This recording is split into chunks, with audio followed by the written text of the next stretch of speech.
Okay, James, sorry for the delay. I know it's been a few hours since I got to see you this morning, so you've probably already gotten started, but if not, I'm just going to run through this just like you would whether you've started today or not. So we want you to fill the hot tub up, and you probably already got that done. Remember, we had this stuff called the Total Cleanse.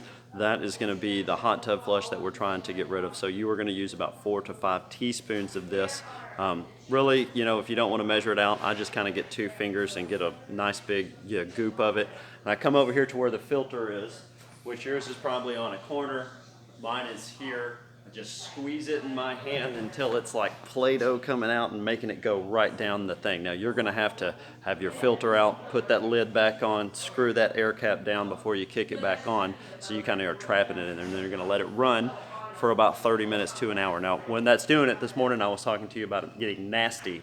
So what I'm really talking about is all the foam and the stuff that's going to be building up all on the water's edge.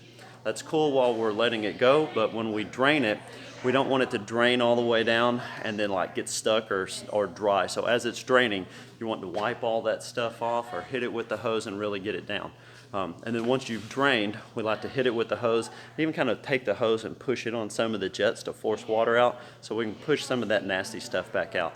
Now, you don't have to get every last drop of this stuff out. As long as you can get as much as you possibly can, then you're going to be in good shape. Also, number one rule of the hot tub, regardless, when you go to fill it back up, I want you to take your hose and I want you to have that lid open where your filter goes. Your filter is out. I want to put your hose down into that hole. So what that's doing is forcing water through the equipment and pushing all the air out. That way, whenever you turn the breaker back on, it's already primed and it's ready to go. All right, so then once you've gotten the tub drained and flushed and it's clean and you've gotten it filled back up, we want to go ahead and add the things that we had talked about this morning. So for you, it was going to be 2 capfuls or 2 tablespoons of the pH decreaser. That's this stuff here. So once you've gotten the tub up and running, you've got the breakers on, that air gulp has come out and it's going, we're going to do 2 tablespoons of this.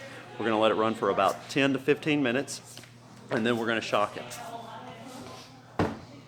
And that's the rule. We always are going to use a balancer, like a pH or an alkalinity balancer, before we shock. So if you ever need that, just know that you're going to use the pH and everything before the shock. So once you've done the pH stuff today, we can shock about 15 to 20 minutes after you've gotten that in there. So today you really only need about 2 to 4 tablespoons.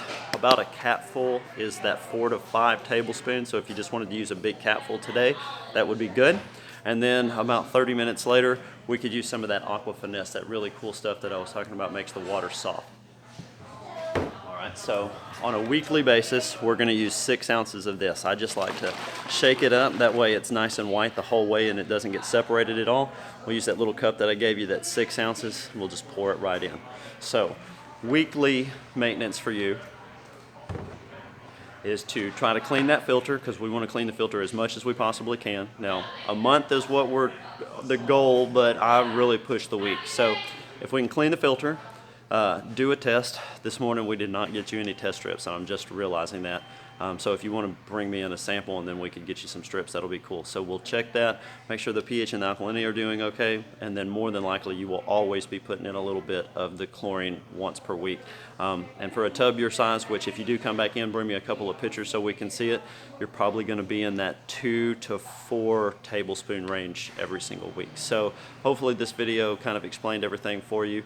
Today, of course, if you have any questions, please don't hesitate to give us a call. Or, of course, if you have questions and you don't want to call just because you're trying to do work and texting is better, then just give us a text on our store number. It's 254-754-4551. And, of course, if you need anything, we're always here to help, man. I appreciate it. And like I said, if you need anything, just give me a shout. Either me, Daniel, or Brian, or even Cody saw you this morning. We'd love to help at any time. Take it easy, man.